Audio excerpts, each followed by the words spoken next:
Rumpelstiltskin always says that magic comes with a price. But for this price, you can get a nice piece of jewelry. Use code ONCEPOD for 10% off your first order at Unusual Magic Jewelry on Etsy. Click the link in the description.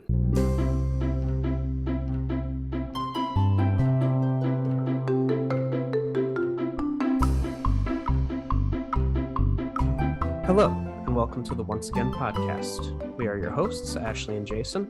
On today's episode, we will be discussing Once Upon a Time, Season 1, Episode 17, Hat Trick. This episode is written by Vladimir Svetsko and David H. Goodman, and directed by Ralph Hemmaker. It premiered March 25th, 2012, and had a viewership of 8.82 million. A brief synopsis. During her search for Mary Margaret, Emma finds herself trapped in a home with a strange man. As flashbacks show the Mad Hatter helping the evil queen in exchange for his daughter's safety. And the title card features giant, and this is possibly spoilers, but giant Wonderland mushrooms. Gasp. Those spoilers, though. Yeah. So I guess to dive right into the episode, in Storybrooke, Mary Margaret's cell is empty, and she is running through the woods. Henry Mills is in the department's lobby reading his book when Emma comes down with Mr. Gold. Only when Henry congratulates her on helping Mary Margaret to escape does Emma discover that she is gone. Emma goes to find her, as she will never prove her innocence if anyone finds out she escaped. Mr. Gold says that Emma is putting her job in jeopardy, but Emma says that her friend is more important. While driving down the road, Emma swerves to avoid hitting a man. Emma claims that she is looking for a lost dog, and he offers to help. He introduces himself as Jefferson, and she gives him a ride home as she sees that he is limping. And my only note for this scene was Henry refusing to speak in front of Mr. Gold. I just thought that was funny. I think what kills me is that we assume that Emma did something. Like Henry assumes Emma did something here, and Emma assumes that Henry somehow broke Mary Margaret out of jail. Yeah. That he's somehow brilliant enough to do that. He's what, 10, 12? Yeah. Well, maybe there were maybe the keys were there. Who knows? In classic, Disney movie style, maybe there was a dog holding on to the keys that Mary Margaret. Isn't the Pirates of the Caribbean? We're not there yet, Jason. Yeah, it also happens in other Disney movies, I'm pretty sure, the older ones from the 50s and such. But yeah, it happens in Pirates most famously. In the Enchanted Forest, a man is in the woods playing hide and seek with his daughter Grace while collecting mushrooms. They discover the evil queen's carriage at their home, and Grace is afraid. Her father tells Grace to hide in the woods while he goes to talk to the queen. She wants his help getting something back. Regina says that poverty does not suit him and addresses him as Jefferson. She asks for one last favor and promises to change his life. He could give Grace freedom from want, but he refuses her offer. His job, he says, costs Grace her mother, and he will not have her lose her father as well. The queen seems to accept his refusal. So my notes here are, is it just me, or does it seem that Regina really turns up the sexuality when she's talking to men in scenes? And the dress Regina wears in this episode is stolen by another character and worn in season 3. Huh. Yeah. That's true. Though, I mean, I think that's just how Regina talks to people, especially her Enchanted Forest version of herself is pretty much all about the sexual appeal, correct? We see it in Storybook version as well, but it's definitely more prevalent in the Enchanted Forest version. I will say what's interesting about this is in the book, because the book doesn't really deal with the back and forth thing. Emma dreams all this after she gets knocked out by Jefferson, which we're not quite there yet here, but she dreams all this essentially. So that's an interesting way to do the background story. I kind of like that. like as you discuss, I'm gonna have to read this book because as you've discussed it to me on several occasions, like for the most part, it seems Henry fills in the background story on the Yeah. characters, but I really like that approach that it's Emma's dream. Yeah, Um, on occasion we do get other like things that happen. yeah, I like that a lot. Also, Uh, we never really quite figure out what happens to his wife, so like that's kind of frustrating as well. yeah, it just Like, I mean, I guess we can assume what happened once the yeah, end of the episode occurs, but like we're not never explicitly like confirmed that like this is what happened. yeah, or even just possible like it might be something different from the end of the episode. Like what happens at the end of the episode, it might have been that she just got well, we'll just but she got Yeah. lost, maybe. Yeah. Who knows? Or maybe she was pregnant with Grace when they went through the hat, and then only two could come back. I didn't It, think about that, but yeah, that would make sense. yeah, that could have happened as well. Because that would be like a tie to Emma going through the tree and everything like that. But moving right along, Emma and Jefferson arrive at his large house, which that's what the note said, but I mean, it's a mansion. It's not a large house. It's like a castle in the middle of the woods Yeah, that like does nobody know that this was here no, before? it's the nicest place in Storybrooke. I'm Nicer sur- than the queen's house. yeah, and I'm surprised Mr. Gold like it's nicer than his house, you know. But anyway, Emma and Jefferson arrive at his mansion, and he says that he has no family. Emma goes in with him, and he gives her a map of the area and some tea. The tea is drugged, and she gets dizzy, so he must catch her and put her on the couch. Before she blacks out, she notices he is not limping anymore. Now, this scene I have a couple of notes for. You really do. Yeah, Jefferson asks Emma what the dog's name is that she is looking for, and Emma responds, Spot. She had, I made a joke in my note that I forgot about. It says she had to do some on the spot thinking. um, yeah, sorry. Um, Emma Nope, meant, no. yeah, sorry. Moving along, Emma mentions Route 6 running through the boundaries of the forest. This is a real highway in Maine. It runs through the entire state and runs into Route 4, New Brunswick, Canada, on the eastern side, and connects to Route 173, Quebec, Canada, on the western side, which is always so funny to think about because American isolation, like we don't really think about how much of a border we do share with Canada and like how much of our highways interconnect with I theirs. mean, I think about it all the time, but like, for years, I live in Buffalo, which is Yeah, literally like I'm right. one exit away from the bridge that Yeah, goes to Canada. I can see Canada all the time when I yeah. travel around here. Canada is, I could swim there if I could swim. Well, I guess I don't think about the Canadian border that much, I should say. You But really should, because we're in the Northeast. This is a good portion of the border, yeah, besides going like out west where you have the longest stretch of the border. see, like I'm from northeastern Pennsylvania, so I've always considered like geographically where I live more of a East Coast. Like I know New Jersey obviously blocks us off from Yeah. the East Coast, but like it's just, we're 2 hours away from New York City, 2 hours away from Philadelphia. Like I've just always thought of where I live as like a East Coast type of You're really not that far from Canadian major cities, like hmm, 6 hours, 7 hours yeah. at most. But where did I leave off? Oh, when Jefferson lays Emma down on the couch, no tea spills out of her mug. So she drank the entire cup in one sip, I guess. And a production note, Jefferson is inspired by rock star Mick Jagger in the 1960s. According to Edward Kitsis, his mansion is inspired by Stargroves, a big country house that Mick Jagger owned in the 70s. And Stargroves is a manor house and associated estate at East Woodhay in the English county of Hampshire. It belonged to Mick Jagger during the 1970s and was a recording venue for the Rolling Stones and various other rock bands, as well as a filming location for Doctor Who. And then Mick Jagger, really? yeah, Sorry, I was waiting for you to finish, but Mick Jagger, really? Oh yeah, you can like the I outfit can that he's see it wearing. now that I'm like thinking about it, Yeah, but like, yeah, the outfit that he. really? Yeah, not the hair and not the looks, obviously, but the outfit that he's wearing, totally Mick Jagger. And then finally, Jefferson's house number is 316.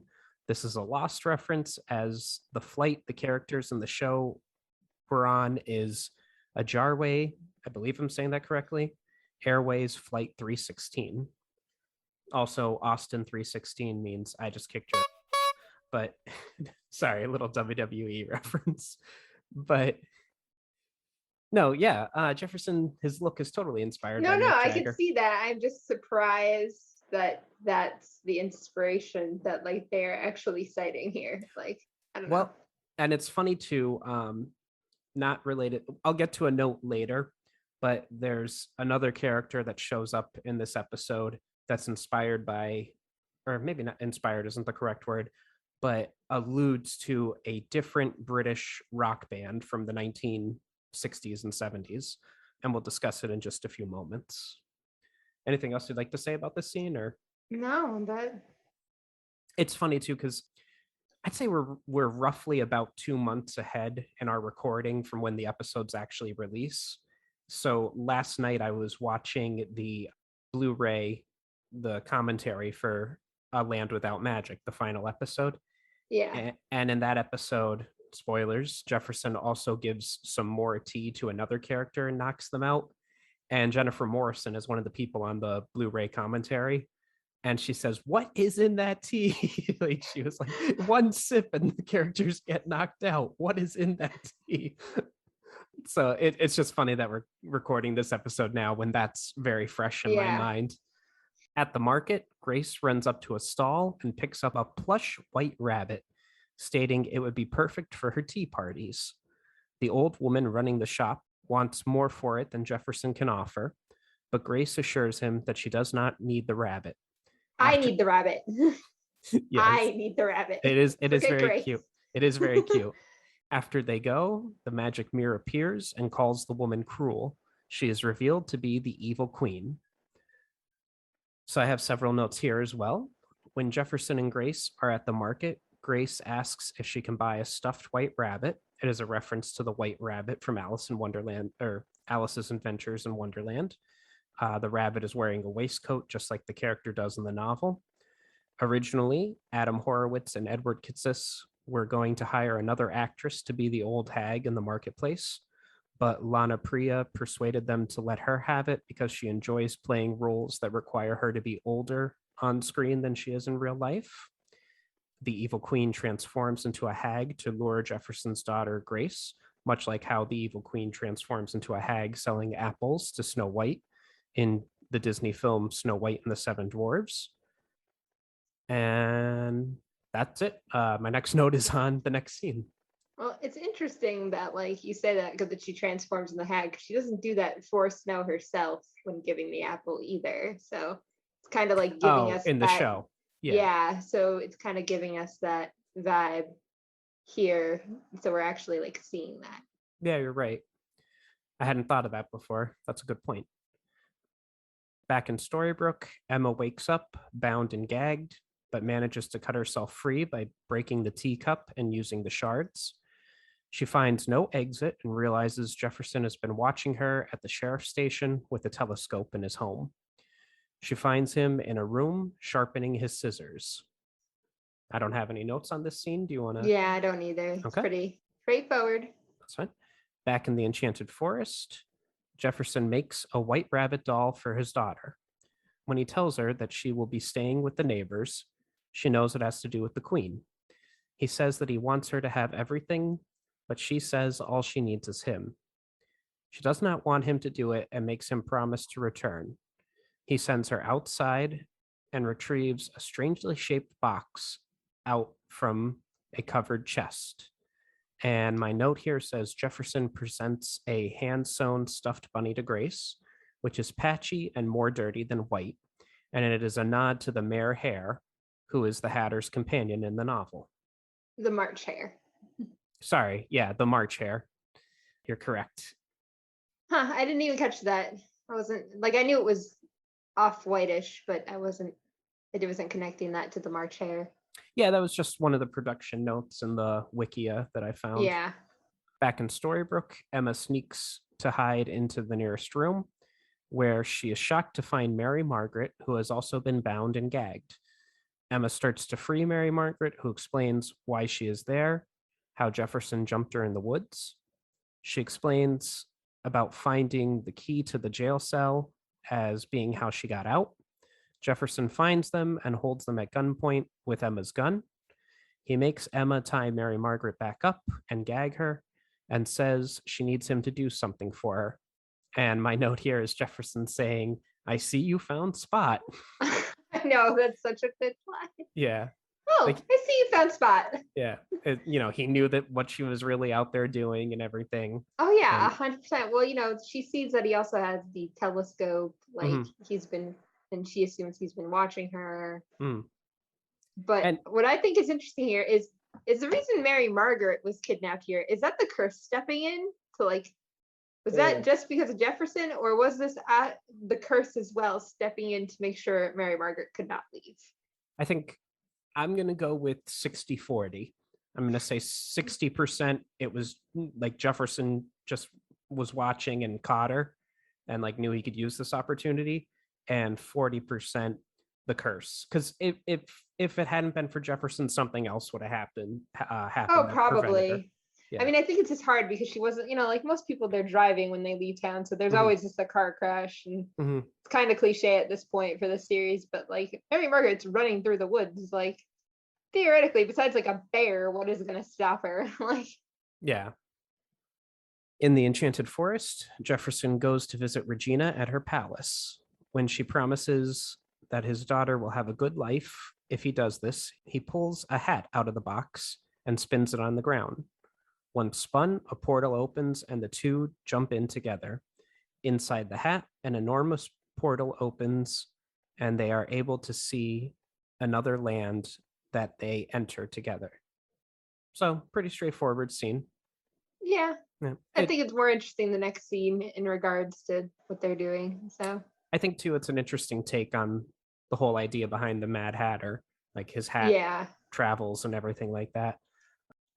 Back in it's an story, interesting use of magic. Sorry, it's an oh interesting yeah, use of magic considering we don't really see anything like this, and it's very hard to travel in between worlds. We kind of see that there's not a lot of options. mhm. Yes, seemingly. I mean, we'll see later on. Well, I guess we've already seen that like mirrors can be used to because Regina launches that fireball through her mirror. Yeah, So I guess we've seen teleportation done that way, and obviously like the characters themselves can, like Regina turns into smoke and disappears. but they're Rumpelstiltskin not leaving the world though. Like I right. think when you were talking like realm travel, a lot of Yeah, the time and I that's was not that much across realms. and we've seen magic beans being used to do Yeah. that, but also seemingly Rumpelstiltskin can do that as well, as long as the realm has magic. That's not really discovered till later seasons, but Rumpelstiltskin travels to other lands that have magic in them or some form of magic. Which makes sense given the nature of his power, I Mhm. suppose. Yeah. Back in Storybrooke, Jefferson brings Emma into a room and confronts her with knowledge that he knows about the curse. He has been trapped here for 28 years, doing the same thing every day, but remembering the enchanted forest and that this is not his life. He tells her that he knows she is special and that she has magic. He also tells her he wants her to get quote unquote it to work, and she notices a hat placed on the table. So I wrote down here Jefferson is the first adult to talk to Emma about the curse, but unfortunately he's crazy, so she doesn't believe him either. And Jefferson tells Emma that it is time to quote unquote wake up. I mean, props for him to trying, though I don't know why Emma just assumes like, oh, you've been talking to my kid and you like Yeah, how would Jefferson even know Henry? Like you have exactly. no reason to even think that they know one another. No, it's literally like he's literally saying the same thing to you about this curse that like a totally like I don't know. I think if two people who didn't know each other were telling me the same thing, I would more so believe what they were telling me than that the two of them know each other and are somehow talk like behind my back. Well, especially when one's like a little kid and one is an adult that has no business being anywhere near Henry. And like I get Emma sees that he's basically stalking a kid anyway, but like Emma has no reason to assume this man has ever spoken to Henry in his entire life. No, yeah. And I'll tell you what too. I at the time, obviously, that these episodes first aired, I didn't know who Sebastian Stan was. He would later go on to play the Winter Soldier and everything in the Marvel movies, but he nails this performance. You get like the crazy, you get the frustrated, like he gets all those emotions all in one in this episode.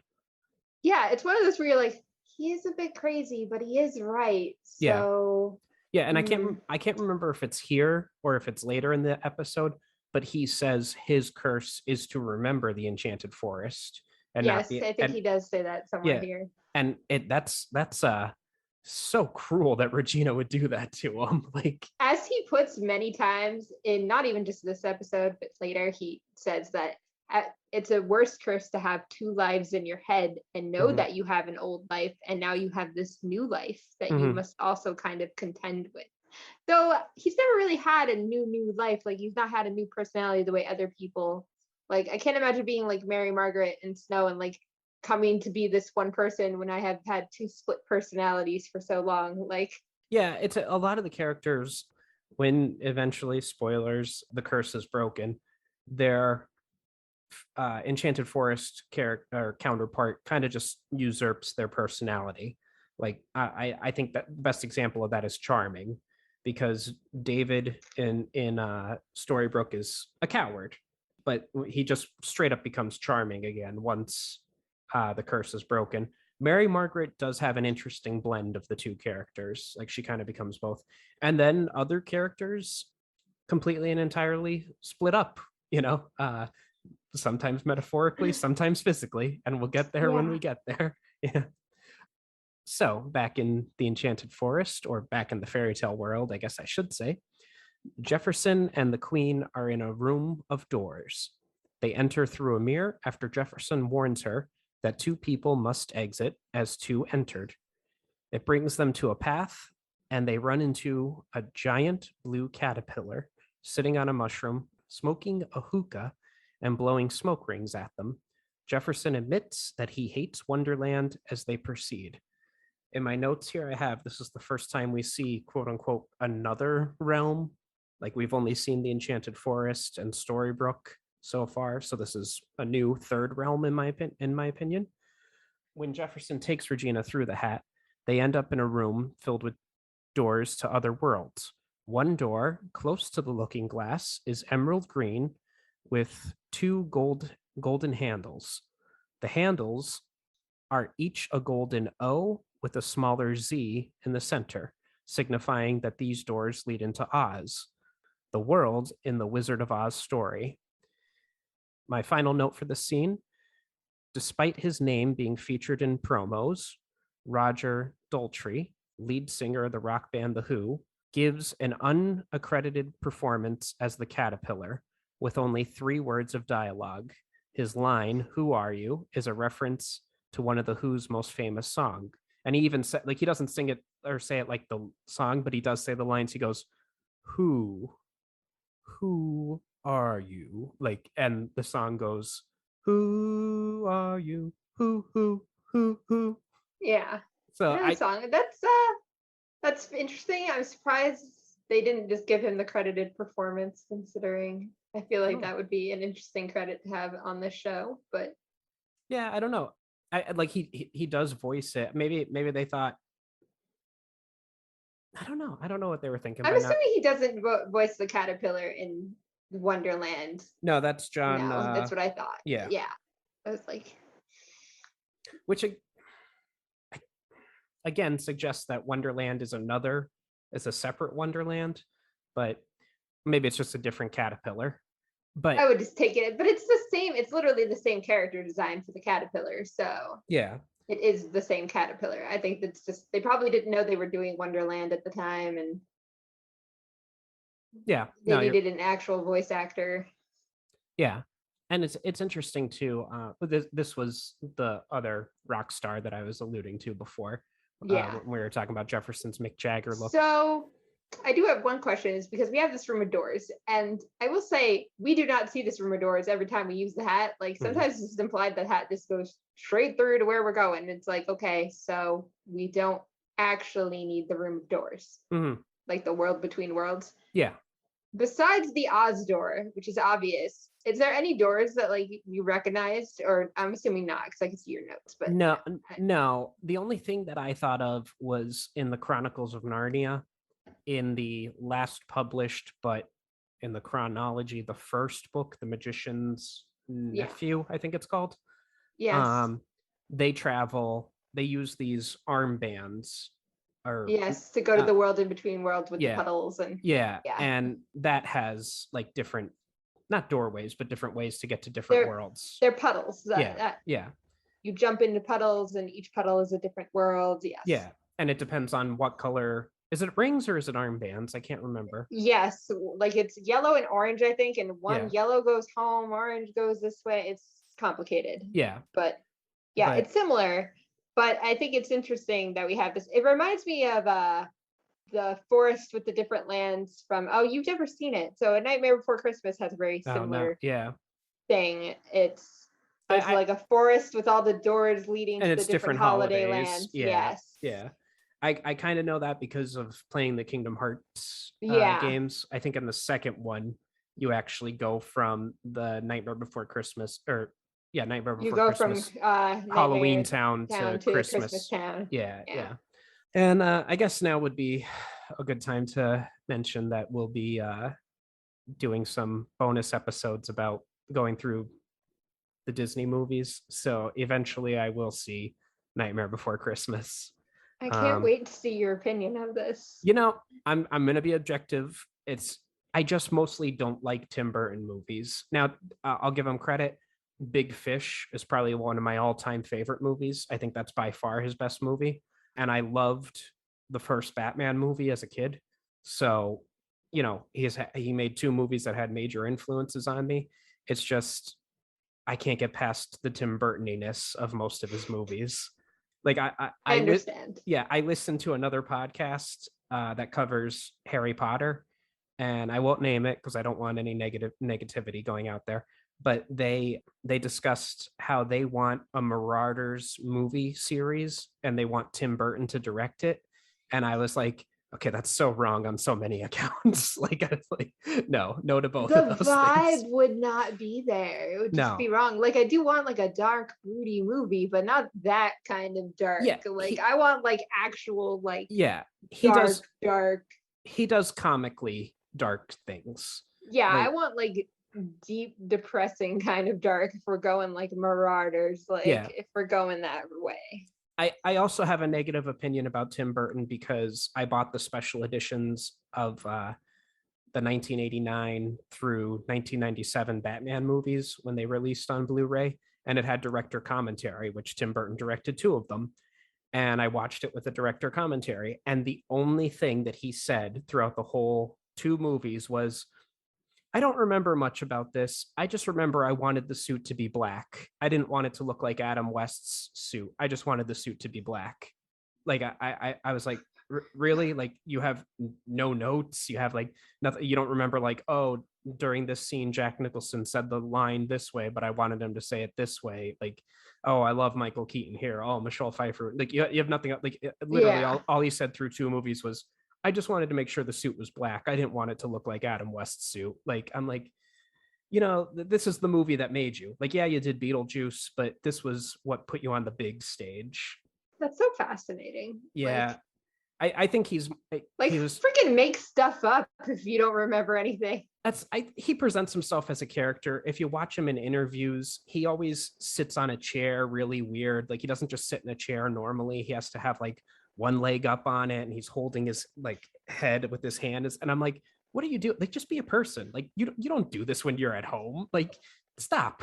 like you're presenting this character of Tim Burton. Like, I don't. Listen, some artists need to, you know, have it envelop them in their life. Like, they need to be the artist.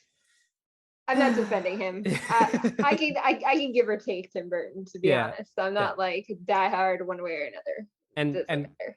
to put a positive at the end of this Tim Burton sandwich that I've created, he does make visually beautiful movies. And like I said before, Big Fish is one of my all-time favorite movies, if not my all-time favorite movie. But perhaps we should get back to Yes, sorry. Storybrooke at hand. Yeah, sorry about that. In Storybrooke, Jefferson wants Emma to make a hat since none of the ones he has made have worked. Emma accuses him of thinking he is the Mad Hatter. She says that he is insane for believing magic is real and that she can use it. He questions her belief on what is a real world, and he tells her that she and Mary Margaret are not leaving until she gets a hat to work so that he can use it to go home. And then in my notes here, I put Emma admits to having read Alice in Wonderland. I thought that was interesting. And yeah, but she also knows she thinks everything is stories. So that's true. I mean, and Jefferson, his line saying history books are based on history, storybooks are based on imagination. Where does that come from? And I put in here, we find out in later seasons where the imagination comes from. So I will say that in the book, Jefferson does tell her his story. Mhm. And he also calls the Enchanted Forest fairytale land, which annoys me for some reason. Like, it's the Enchanted Forest. We know it's the Enchanted Forest. Yeah. Maybe, no, I don't know. I was going to say maybe because he has access to the hat and he's traveled to other realms. Maybe he's been to another enchanted forest. I don't know, but Yeah. probably not. But then I have one more note, and this is from the book, and I find this an interesting thing that happens. The doorbell rings while they're talking in the book, and he goes to check, and you don't really know who it is, but Emma hears a motorcycle, so she knows it's August that came to check and find her. But somehow Jefferson gets him away. Yeah, somehow Jefferson, shoos him off. I think actually in my notes later, there's a deleted scene about August showing up while you know what? I was wondering if there would be, because that did sound like something that would be a deleted scene that they were like, we're just going to cut that. It's not important. Yeah, we'll have to see when we get there. In Wonderland, Jefferson and Regina stand before a maze that belongs to the Queen of Hearts. He says that it is too dangerous, the hedges eat people, and the Queen of Hearts will have them killed.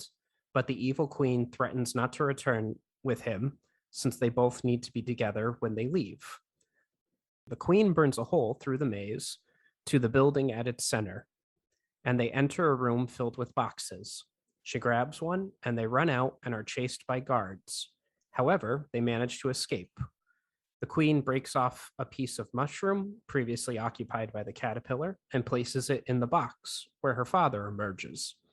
The queen reveals that her father had been kidnapped by the Queen of Hearts for leverage against her, that she knew only two can return, and it was her plan all along to leave Jefferson in Wonderland.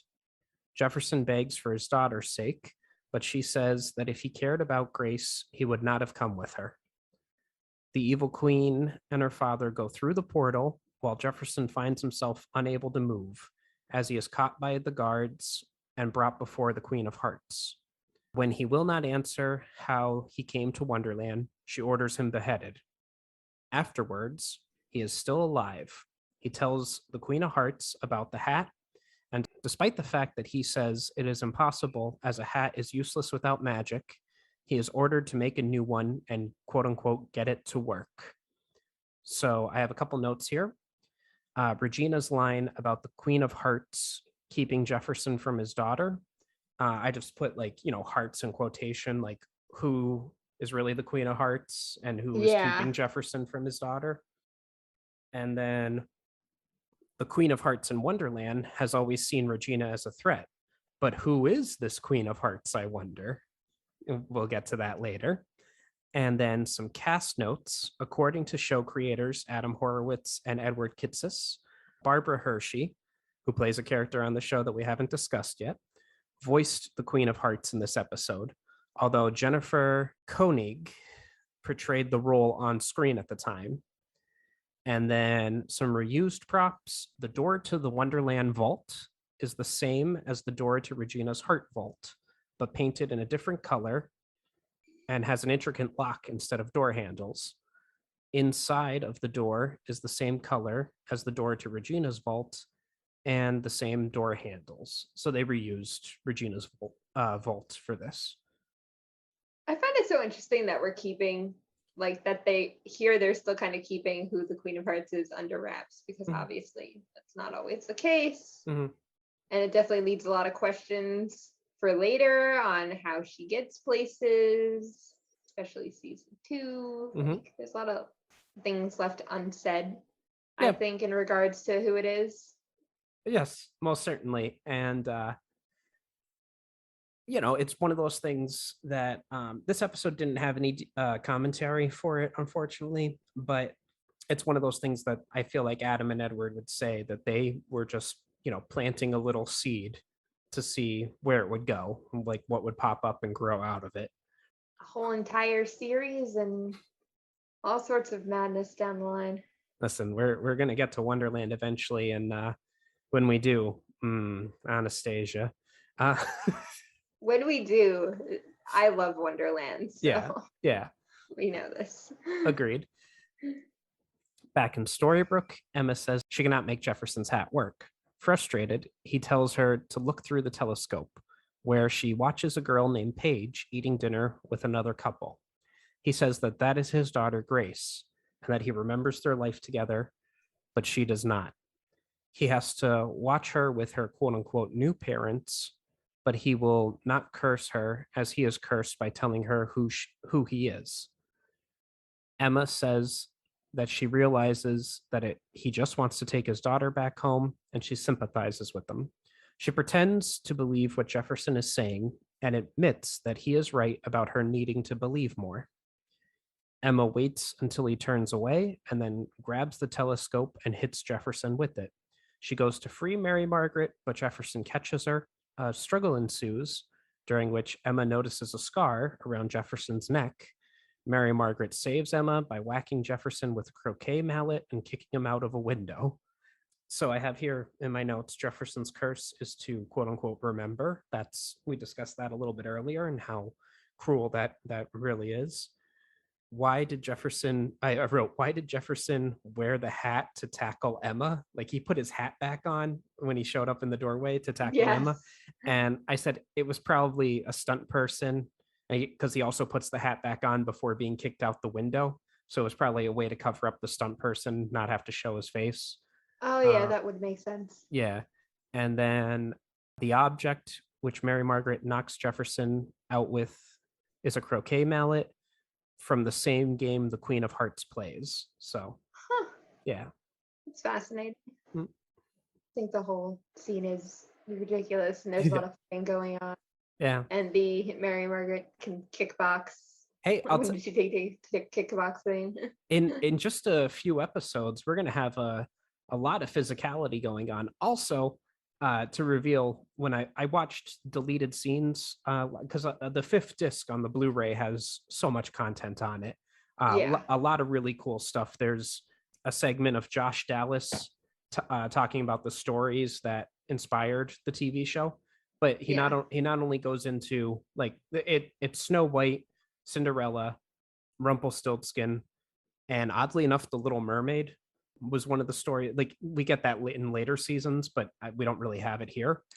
But he not only discusses the original tales, but and Beauty and the Beast. Sorry, he not only discusses the original tales, but he even discussed like the Greek versions that inspired Oh, the Brother Grimms. Yeah, it was really interesting. okay then. But the one they had deleted scenes, and the one deleted scene which I didn't know about when we were covering the episode, but it's from Pilot and it's the introduction of Rumpelstiltskin. Oh my god, I wish they left it in the show because it is so much creepier than anything throughout the rest of the series. You just like they go in. It's these two guards in the cave that he's in. You see Yeah. his cell, and you just hear him laughing maniacally. And the one guard is bringing a bowl of food, and he's like, "What is he laughing about?" And the other guard says, "I don't know. He's been doing it for 2 days though." And like as he's about to give Rumpelstiltskin the food, the other guard's like, wait, stop. And he grabs a maggot out of the bowl of food. And he's like, do you know what he could do with this? And like crushes the maggot and like throws it away. And the other guard that gives him the food, like there's like a little doorway at the bottom, or Yeah. latch, whatever you want to say. He opens that up to slide the food through, and Rumpelstiltskin's hand comes out and grabs him. And he just goes, it's starting, it's starting, it's starting, or it's beginning, or something like that. And then lets go of the guard and then climbs up the cell. Like, you know how I talked about how he came down like a spider? He goes, like, it is the creepiest scene ever. And I was like, oh my God, I think it was supposed to be, they didn't have a number of what it took, but I think it was supposed to be the opening scene for this, because he says like, oh, it's starting or it's beginning or whatever. He's referring, of course, to the Dark Curse, but I was like, oh, it could also be like the beginning of the series. Like I was like, this is fantastic. Oh my God. I wish they had Imagine if they started it. yeah, I wish they had left that scene Oh, in there. Like it was fantastic. It was so that would creepy. have been so much better than Charming Yeah, going on his right over the horse. bridge. Yeah, Give yeah, me more. yeah. Yeah. I see that scene later anyway. I don't need that scene. There's also a lot of interesting notes from the audio commentary in the last episode about Charming and Rumpelstiltskin's relationship from Adam Horowitz and Edward Kitsis, things that they say about the two of them. And man, I can't wait to discuss that when it comes up. So Alright. yeah, let's dive back into the episode. Mary Margaret and Emma look for Jefferson, but find nothing except for his hat, the one Emma made. Mary Margaret says that she has no idea how she kicked him out with such force. Emma confesses that Mary Margaret is the only one who has been there for her, and that is why she is so adamant to help her. Emma gets her keys, and she and Mary Margaret get in the car. Emma says that she should go back and face a trial, or she will always be on the run. However, Emma says that it is her choice and that they will do it together. It's a very wholesome family moment. Yep. The next morning, Regina arrives at the sheriff's office and seems surprised that Mary Margaret is back in her cell. Regina and Mr. Gold discuss his part in setting up Mary Margaret. Regina planting the key was his idea. He assures her that despite Emma's resourcefulness, everything will still go according to plan. But whose plan? Emma visits Henry before school when Paige walks by. When she sees her and examines the storybook Henry happily loans her, Emma discovers that Jefferson was telling the truth. For inside is a picture of Jefferson and Grace. And in here, my only note is that Henry in this scene is reading the backstory featured in the next episode, The Stable Boy. Yeah. And finally, in what might be one of the saddest endings ever, in Wonderland, Jefferson is alone in a room completely filled with hats and fabric, struggling to make a new working hat and screaming insanely, get it to work. And I wrote down, this is beyond tragic. It really is. Yeah. What a way to end an episode. Yeah. So there was a deleted scene here, and we discussed it. Though August is featured in promo photos for Hat Trick, his scenes were cut from the episode. Among the material that was cut was a segment where August arrives at Jefferson's mansion on his motorcycle, one where he is parked outside the mansion and is holding his helmet in his hands, one where he is standing outside the entrance to the manor and Jefferson is standing in an open doorway, and one where he is with Emma and Mary Margaret outside the mansion. And I have a little bit of trivia here. Sebastian Stan, aka Jefferson / the Mad Hatter, and Jennifer Morrison, aka Emma Swan, were dating around the time of this episode.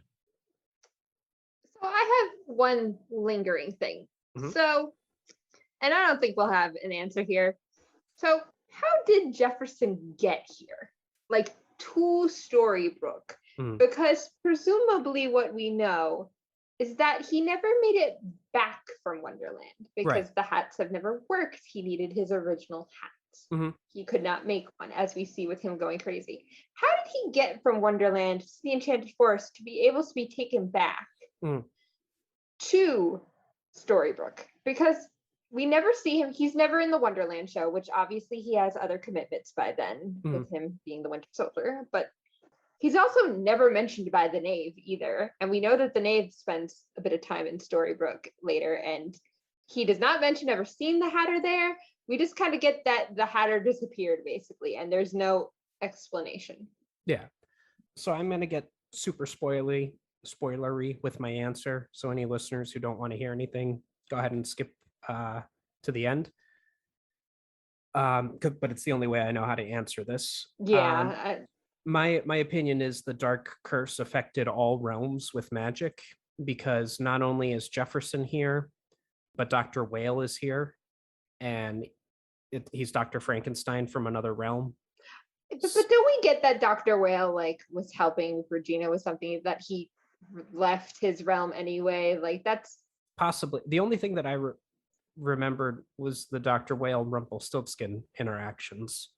I feel like I recall that he showed up in the Enchanted Forest, that he left, but also because of all of his issues back in whatever we're calling his realm. I don't know. Whatever, the Frankenstein realm. it does have a name. I can't think of it now, because I was looking up information about Dr. Whale last night, but I can't remember it. We'll get there eventually, and it might just be a fan name for it anyway. But also, two other things. One, in future episodes, we go back to the Enchanted Forest and see how it was affected by the curse. Like there are, I don't want to say parts of it missing, but it's different than how it was when the characters left. And we see other characters from other kingdoms show up, whether it's Camelot or Mulan or whatever you want to say. But also, even further down the line, we see, what was it called? The Land of Forgotten Characters or something like that. The Land of Forgotten Realms, I think. Yeah, Land of Forgotten. Yeah, that Hyde is in charge of. Yeah. Or at least, yeah, he's in charge of it, right? Yeah, yes. It does. Yeah. But that's its own separate thing, right, when you think about it. But wasn't it a mashup of other realms that had been affected by the curse? That had been destroyed for other reasons, I thought. It was not necessarily the curse. That's something it's kind of like a natural disaster happening. A disaster happened, so all these people have to go. Well, also doesn't Zelena cast a curse in Oz that affects other realms? Am I not? Trying to remember? Maybe. I think she does. I could be wrong, but and that's interesting too, because when Cora abandons Zelena, this magical tornado shows up and takes her to Oz. So that's another way to travel between realms. Evidently, is a magical tornado. This annoys me from this perspective of so we're saying all these things can affect other realms, but one of the main things that annoy me about Once Upon a Time in Wonderland, and this, is that they break the laws of magic, and somehow that's not felt throughout the realms, and that drives me crazy, because that should have had some effect on the actual show. Whether the characters could have acted on it, it should have been noted, especially Rumpelstiltskin not knowing. Yeah, he would know. I don't know. It just doesn't make sense. He would feel it or something. He would have felt that, disturbance in the force, if you will. This episode has gone off the rails a bit as if thousands of voices were shouting out and then suddenly silenced. He would have felt it. Or millions of voices. I can't remember the exact line, but he would have felt it. I don't know. We have gone a little off the rails. It's fine. We'll have to see what ends up in the final edit. But this is one of the reasons to sign up for our Patreon, because at the $9 tier, you get the complete uncut episode. With whatever foul language and whatever else spoilers go in, all the mistakes I make, all my ums and ahs, they're all up there at $9 a month on Patreon. Anything else you'd like to discuss? Or no, I think we're good. That concludes this week's episode of the Once Again podcast. Thank you for joining us. Any questions, comments, or critiques can be addressed to either our email at onceagainpod or on Twitter at onceagainpod. Additionally, we also have an Instagram at onceagainpod.